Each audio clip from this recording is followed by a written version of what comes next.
তোমার কোনো দোষ নাই, তোমার চাইরে দিলে তো তোমার জীবনটা শেষ। তো না পাইরা ও নিজেই চলে গেল। আপনি কত জন্মের ভাগ্য সন্তান আপনি পেটে দিচ্ছেন, আপনি কত জন্মের ভাগ্য। আর দোকানে গেছে আমি কিনবো না কাপড় চোপড়, ও কেনাবে। ভাঙচুর এটা সেটা করে কাপ পিস ছুঁড়ে ছুঁড়ে ফেলাচ্ছে। এই পর্যায়ে পলাশ অফিসে চলে গেছে, অফিস টাইপে। বন্ধুরা, এসপি পলাশ সাহা চলে যাওয়াতে শেষ রক্ষা হলো না পলাশ সাহার স্ত্রী সুস্মিতা সাহার। হাসপাতালেই না ফেরার দেশে চলে গেল তার স্ত্রী সুস্মিতা। পলাশকে কতটা ভালোবাসার কারণেই তার স্ত্রী সুস্মিতা দুনিয়া থেকে বিদায় নিতে পারে, তাছাড়াও ইতিমধ্যে ফাঁস হয়ে গেল এসপি পলাশ সাহার ঘটনার আসল রহস্য। ইতিমধ্যে পলাশেরই একজন সহকর্মী পলাশ দুনিয়া থেকে বিদায় নেওয়ার আগেই তাকে কি কি তথ্য বলে গিয়েছে সবকিছু এই ভিডিওতে আপনাদের মাঝে দেখাবো। এমনকি এই ঘটনার পিছনে নাকি সবকিছু জড়িত তার নিজের মা। তো চলুন আমরা বাড়তি কথা না বলে ভিডিওতে আগে চলে যাই। এসপি পলাশ সাহার সম্পর্কে মারাত্মক তথ্য আপনাদেরকে দিব বন্ধুরা, যে এসপি পলাশ সাহা মারা যাওয়ার আগে তার এক সহকর্মী, তার টিমের একজন বন্ধুকে উনি সমস্ত সত্য কথা বলেছিলেন, যে উনি এই যে সুসাইড করছেন কার জন্য করছেন, কেন করছেন, এমনকি উনি কি পর্যায়ের মধ্যে যাচ্ছেন, সমস্ত সত্য আজকে তার বন্ধু সর্বসম্মুখে বললো। চলুন আপনাদেরকে পুরো ডিটেলসে বলবো যে এসপি পলাশ কি কি বলেছিলেন। তার সাথে আপনাদেরকে বলবো যে এই যে পলাশ সাহার মাও কিন্তু আজকে মুখ খুললেন। উনি সুস্মিতা সাহাকে নিয়ে, ওনার বৌমা, ওনাকে নিয়ে অনেক সত্য কথা এবার সামনে নিয়ে আসলেন বন্ধুরা। চলুন আপনাদেরকে পুরো ডিটেলসে সবটা বলবো। এমনকি যে সুস্মিতা সাহা, পলাশ সাহার স্ত্রী সুস্মিতা সাহা এখন কেমন আছেন, উনি খুবই অসুস্থ। চলুন আপনাদেরকে পুরো ডিটেলসে সবটা বলবো। প্রথমত আপনাদেরকে বলি বন্ধুরা, যে এই যে এসপি পলাশ, যেই পলাশ আজকে নিজে থেকে সুসাইড করে মারা গেছে, যেখানে গোটা গ্রাম স্তব্ধ। কারণ সকলের মনে একটাই প্রশ্ন, যে এভাবে একটা তরতাজা প্রাণ কি করে চলে যেতে পারলো, কি করে নিজেকে সুসাইড করে শেষ করে দিতে পারলো। কারণ দেখুন যে পলাশ শুধুমাত্র একজন বাড়িকার ছেলেই ছিল না, সে কিন্তু একটা অফিসার ছিল, সুন্দর পদে একটা দাঁড়িয়েছিল, এমনকি খুব ভালো তার নাম ডাক ছিল চারিদিকে। গ্রামের একটা মানুষও কিন্তু পলাশ সাহাকে নিয়ে খারাপ মন্তব্য করছে না, সকলে বলছে যে পলাশ কিন্তু খুব ভালো একজন ছেলে। এমনকি যেই ছেলে এতটা ভালো, দেখুন যে তার মাকে কতটা ভালোবাসে, অন্যদিকে দেখুন যে স্ত্রীকে এতটা ভালোবাসে যে বিনা ডিমেন্ডে তার স্ত্রীকে বিয়ে করেছে। শুধু তাই নয়, বিয়ের খরচ অবধি দিয়েছে, এমনকি যে শ্বশুর বাড়িকার খরচও কিন্তু এই পলাশ খরচ দিত। তাহলে ভাবতে পারছেন ছেলেটার মনটা কতটা উদার ছিল। এবার আপনাদেরকে বলি যে তার মা কি বলেছে।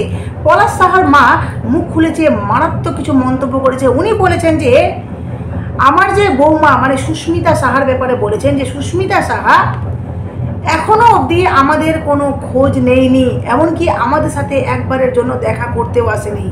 এই যে পলাশ সাহা মারা কয়েকদিন হয়ে গেল, সেখানে সুস্মিতা সাহা শ্বশুর বাড়িতে নেই, কিন্তু উনি মায়ের বাড়ি থেকে শ্বশুর বাড়িতে এসে যে কারো খোঁজ খবর নেবে, একবারের জন্য কারো খোঁজ খবর নেয়নি। শুধু তাই নয়, পলাশ সাহার মা আরেকটি মারাত্মক কথা বললেন, যেটা হলো যে উনি বলছেন যে এই যে সুস্মিতা কোনোদিনও নাকি পলাশকে ভালোই বাসেনি, পলাশকে ভালোবাসতো না। শুধুমাত্র পলাশের টাকার প্রতি সুস্মিতার কিন্তু একটা লোভ ছিল, আর সমস্তটা নাটক করছিল। কারণ সুস্মিতা চাইতো যে এই যে টাকা, আমার বরের যে টাকা, পলাশ সাহার যে টাকা, তো এই টাকা দিয়ে তুমি আমাকেও আমার খরচ দাও, সাথে কিন্তু আমার বাবা মারও খরচ দাও, তোমাকে আমার পুরো পরিবারকে দেখতে হবে। যার জন্যই সুস্মিতা শুধুমাত্র টাকাকে ভালোবাসত। আর এই যে পলাশ, সুস্মিতা চাইতো যে পলাশ মারা গেলেও কিছু হবে না, কারণ পলাশ যা তার সম্পত্তি আছে সব তো আমি পাবো।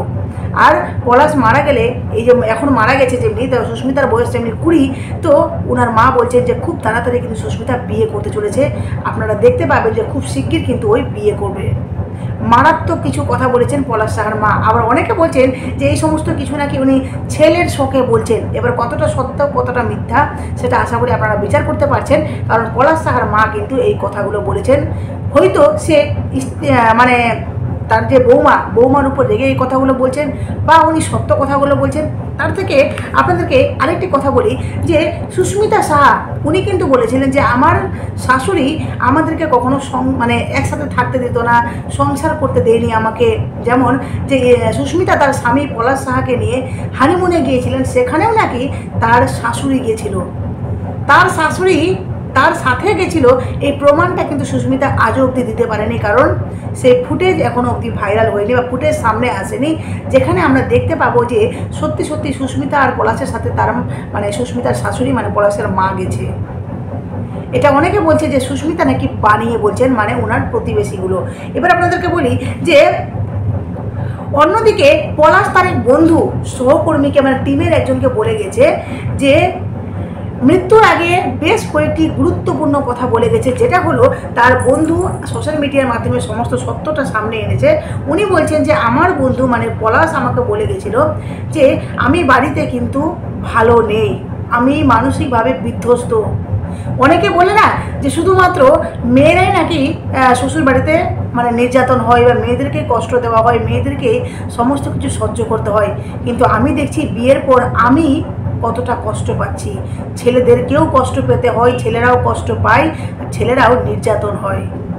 এই কথাগুলো নাকি পলাশ বলেছিলেন। তার সাথে বলেছিলেন যে এই যে বাড়িতে আমি এমন একটা পর্যায়ে আছি না যে আমার বউ আমাকে মানে আমি বাড়িতে যে খেতে যাই না দুবেলা যে মানে যখন যেহেতু পাশে অফিস, তো আমি বাড়িতে খেতে গেলেও কি না আমি ভাবি আমি কি আদৌ বাড়িতে যাব কি যাব না, কারণ সেখানে গেলে আবার কথা শুনতে হবে, আবার ঘ্যানঘ্যানানি শুন। এদিকে মা বলবে বউর কথা, বউ বলবে মায়ের কথা, এই ঘ্যানঘ্যানানিগুলো আমার একটুকু ভালো লাগে না। সবসময় যেন বাড়িতে গেলে মনে হয় যে আমার মানে অসুস্থই লাগে, ভালো লাগে না। একটা সুন্দর পরিবেশ বা বাড়িতে গেলে যে মন শান্তি হবে সেই জিনিসটা আমার মধ্যে নেই। এমনকি যে আমি একটা সিদ্ধান্ত নিয়েছি, সেই সিদ্ধান্তটা হয়তো তোরা মেনে নিতে পারবি না, কিন্তু এই সিদ্ধান্তটা আমি নিতে বাধ্য হচ্ছি। বুঝতে পারছেন? এই কথাগুলো বলছে মানে মারা যাওয়ার আগে কিন্তু এই কথাগুলো বলে গেছিল ওর বন্ধুকে যে আমি সিদ্ধান্ত নিয়েছি যে এই সিদ্ধান্তটা তোদেরকে বলবো না, কিন্তু তোরা জানলে কষ্ট পাবি, কিন্তু এই সিদ্ধান্তটা আমি জাস্ট নিয়েছি শান্তির জন্য, কারণ আমি তো কাউকে ভালো রাখতে পারছি না, সবাই তো মানে আমার জন্য অখুশি। মানে শাশুড়ি বলছি মানে স্ত্রী আর নিজের মায়ের কথা বলেছে যে আমি কাউকে খুশি রাখতে পারছি না, সবসময় সবাই কিন্তু আমাকে কমপ্লেন করছে, আমি কার দিকে হয়ে কথা বলবো, কি করব আমি কিছু বুঝতে পারছি না, যার জন্য একটা আমি সিদ্ধান্ত নিয়েছি। ভাবতে পারছেন একটা ছেলে কতটা মানসিকভাবে বিধ্বস্ত হলে এই ধরনের কথাবার্তা বলে। এমনকি যে সুস্মিতা খুবই অসুস্থ হয়ে পড়েছে, ওর শরীর কিন্তু ভালো নেই। কারণ আপনারা জানেন যে সুস্মিতা কিন্তু একটি কথা বলছিল যে আমার স্বামী আমাকে কতটা ভালোবাসতো এবং আমি কতটা ভালোবাসতাম আমার স্বামীকে, এটা কিন্তু আমার স্বামী জানে। কিন্তু আমার স্বামী আমাকে ভালোবাসতো, কিন্তু সে কখনো মানে মাকে কোনো কথা মুখে বলতে পারতো না, তার অন্যায়গুলোকে মুখে ধরিয়ে দিতে পারতো না যে মা তোমার এটা অন্যায়, মা নাকি কষ্ট পাবে। কিন্তু আমি যে কষ্ট পাচ্ছি, আমি যে ভেঙে চুরে যাচ্ছি, সেটা কিন্তু তার মানে আমার বর অনুভব করতে পারতো না, কারণ আমি হেসে উড়িয়ে দিতাম, তো আমার বর ভাবতো যে আমি নাকি সবসময় ভালোই আছি।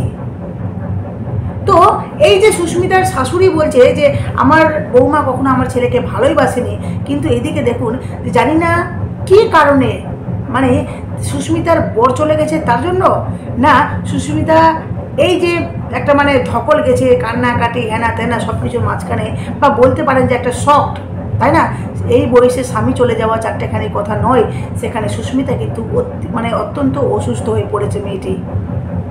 জানি না সে বাঁচবে কি বাঁচবে না, বা কেমন পর্যায়ে এসে আগামীতে কী হবে আমরা জানি না, কিন্তু মেয়েটি ভালো নেই, মেয়েটি অসুস্থ হয়ে পড়েছে। এমনকি সুস্মিতা নিজের মুখে বলেছিল যে মানে আমার স্বামী মারা যাওয়ার আগে একটি মানে লিখে গেছিলো, একটা চিঠি লিখে গেছে, যেই চিঠিটাতে কী লেখা আছে আপনাদেরকে বলছি। তার আগে বলি যে এই যে শাশুড়িকে নিয়ে সুস্মিতা থাকতো, যেখানে শাশুড়ির সমস্ত কথা নাকি সুস্মিতা শুনতো, এমনকি যে কোনো কিছু করতে গেলে শাশুড়ির পারমিশন নিত। আর তার ছেলে পলাশও কিন্তু মাকে খুব মানে ভালোবাসতো, মাকে কোনো কিছু করার আগে জিজ্ঞেস করতো, সবসময় পলাশ কিন্তু মায়ের সিদ্ধান্ত নিত। দেখুন যেই বৌমা ছেলে বৌমা নিজের মানে বৌমা শাশুড়ির কাছে, ছেলে মায়ের কাছে আছে, সেখানে দেখুন যে মা কিন্তু সেই বৌমাকে ভালোবাসতে পারলো না, আপন করতে পারলো না। এই শাশুড়ি বৌমার ঝগড়া, ক্যাচাল, অশান্তির জন্য কিন্তু ছেলেটা বিধ্বস্ত হয়ে পড়েছিল। এটা হয়তো প্রত্যেকটা বাড়ির কথা, কিন্তু এখানে এক্সট্রিম লেভেলের হয়ে গেছিল, এতটা হয়ে গেছিল যে ছেলেটা ভেঙে পড়ছিল। দিনকা দিন সে ভেঙে মুচড়ে চুরমার হয়ে যাচ্ছিল ভিতরে ভিতরে, যে এই যন্ত্রণা আর আমি নিতে পারছি না। সবসময় অশান্তি, সবসময় বাড়িতে গেলে কমপ্লেন, সবসময় এই এটা বলছে ওই ওটা বলছে। এটা ছেলেটা নিতে পারেনি, মানে এসপি পলাশ সাহা নিতে পারেনি। আর সুস্মিতার মানে হাজব্যান্ড পলাশ সাহা একটি চিঠি লিখে গেছিলো। সে চিঠিতে কী লিখেছে সেটা এবার আপনাদেরকে বলি। যে চিঠি লিখে গেছিলো সেটাতে লেখা ছিল, আমার মৃত্যুর জন্য মা এবং বউ কেউ দায়ী নয়, আমি একা দায়ী। আমি দায়ী। আমি মানে বউকে ভালো রাখতে পারলাম না। পলাশ সাহা লিখেছে, আমি বউকে ভালো রাখতে পারলাম না। বউ যেন স্বর্ণগুলো নিয়ে যায় এবং ভালো থাকে। যতগুলো সোনা রাখা আছে লকারে বা আলমারিতে, সেই সমস্ত সোনা ঘরের বউ নিবে, আর বাকি বলছে সমস্ত সোনা বউ নিয়ে যাবে আর ভালো থাকে।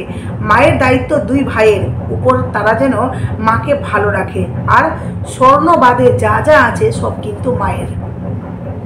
মানে দেখুন যে পলাশ কতটা মানে দায়িত্ববান একটা ছেলে, কতটা সবার ব্যাপারে মানে ভাবে, কতটা সবাইকে নিয়েছে, মানে সবসময় অ্যাক্টিভ, যে আমার মা কী নিবে, আমার বউ কী নিবে, সবার জন্য কিন্তু ভাগ করে গেছে। তার বউ বলছিল যে ঘরে কটা সোনা আছে, টিম লাগিয়ে খোঁজ করুক, টিম লাগিয়ে বের করুক সমস্ত সোনা, দেখবো ঘরে কটা সোনা আছে।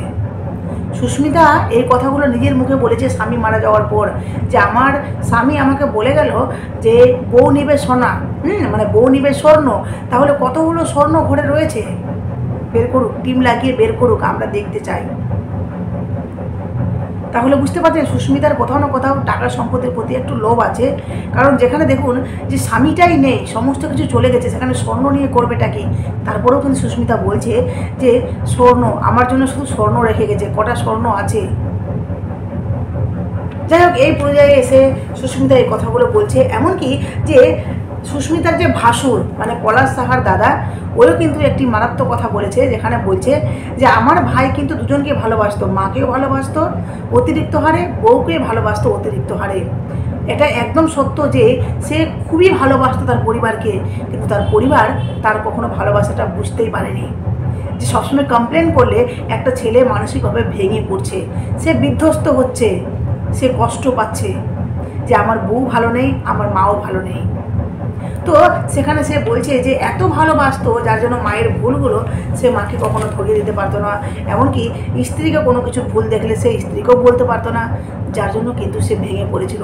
আবার এটাও শুনতে পাচ্ছি যে মারা যাওয়ার একদিন আগে তার স্ত্রী যে মেজর সাহেবের ওখানে মানে অফিসে গেছিলেন, সেখানে মেজর সাহেবের সামনে তার স্বামীর কলার ধরে তাকে বলেছিলেন যে আগে তোমার মাকে বাড়ি থেকে বের করো, না হলে আমি কিন্তু বাড়িতে যাব না, সংসার করবো না। যাই হোক, এই কথাগুলো কিন্তু বলেছিলেন মানে সুস্মিতা তার স্বামীকে বলেছিলেন। এটারও একটা শক মানে লাগতে পারে, বা এটা একটা ধাক্কা তার স্বামীর মাথায় লাগতে পারে, যে আমার অফিসে এসে আমার সিনিয়রের সামনে যদি এই ধরনের করা হয়, তাহলে এটা কতটা লজ্জাজনক, যে আমার বাড়িতে তাহলে কতটা অশান্তি হলে বাইরে এসেও কিন্তু এই অশান্তি সামলাতে হচ্ছে আমাকে। তো এই সবের কারণে কিন্তু একটা ছেলে আরও মানসিকভাবে ভেঙে যাচ্ছে, ভেঙে গেছিল। ভাবতে পারছেন সে কতটা ভালোবাসে তার মা আর তার বউকে, যে বাধ্য হয়েছে এমন একটা সিদ্ধান্ত নিয়েছে যে আমি হয়তো না থাকলে তারা মনে ভালো থাকবে, আমি তাদেরকে ভালো রাখতে পারছি না, আমি তাদের জীবনে সুখ দিতে পারছি না, তো আমি থাকবো না।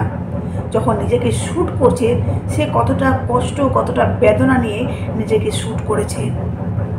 এই জায়গায় আসতে মানে পলাশ সাহার মা সে একাই ছেলেকে মানুষ করেছে, অনেক কষ্ট করেছেন, অনেক পরিশ্রম করেছেন। একটা ছেলে এমনি এমনি তো এই জায়গায় আসে না, অনেকটা পরিশ্রম করে এই জায়গায় ছেলেটাকে নিয়ে এসছে। সেই ছেলেটির প্রতি মায়ের ভালোবাসা ছিল, কিন্তু তার ভালোবাসা এতটাই মানে হাই লেভেলের ছিল যে তার বউর সাথে কোনো কিছু করলে বা বউকে ভালোবাসলে নাকি মা সহ্য করতে পারতো না। এগুলো সমস্তটাই কিন্তু সামনে আসা কথাগুলো। আমি তো আর বন্ধুরা পুরো ভিডিওতে দেখতেই পেলেন পলাশ এমনকি তার স্ত্রীকে নিয়ে কি চাঞ্চল্যকর তথ্য আবার সামনে এসেছে। এসপি পলাশের ঘটনার ধোঁয়াশা এইরকম করে আস্তে আস্তে নিভে যাবে এইটা কখনো ভাবা ছিল না। এত বড় একজন দায়িত্ববান অফিসার, তার বিচারটা এইভাবেই ছেড়ে দেওয়া হলো। যিনি সবসময় দেশের জন্য লড়াই করেছে, মা বউকে কতটা ভালোবাসার কারণে তার ছেলে পলাশ কোনো কিছু প্রকাশ না করেই সরাসরি দুনিয়া থেকে বিদায় নিল। একটা মানুষ যখন প্রচুর ডিপ্রেশনে যায় তখন এই কাজটা করতে বাধ্য হয়, কিন্তু পলাশকে নাকি টোটালি ডিপ্রেশন করিয়েছে তার নিজের মা। আবার অন্যদিকে পলাশের আশেপাশের লোক এমনকি তার বাড়ির লোক বলতেছে সুস্মিতাই নাকি এই কাজটা করিয়েছে। পলাশ তার মার সাথে কথা বলতো দেখে সুস্মিতা নাকি রেগে যেত। তো যাই হোক, এই বিষয় নিয়ে আমার বেশি কিছু বলার নাই। পুরো ভিডিও দেখে আপনাদের মতামত জানাবেন, পারলে ভিডিওটি শেয়ার করে দিবেন। ধন্যবাদ।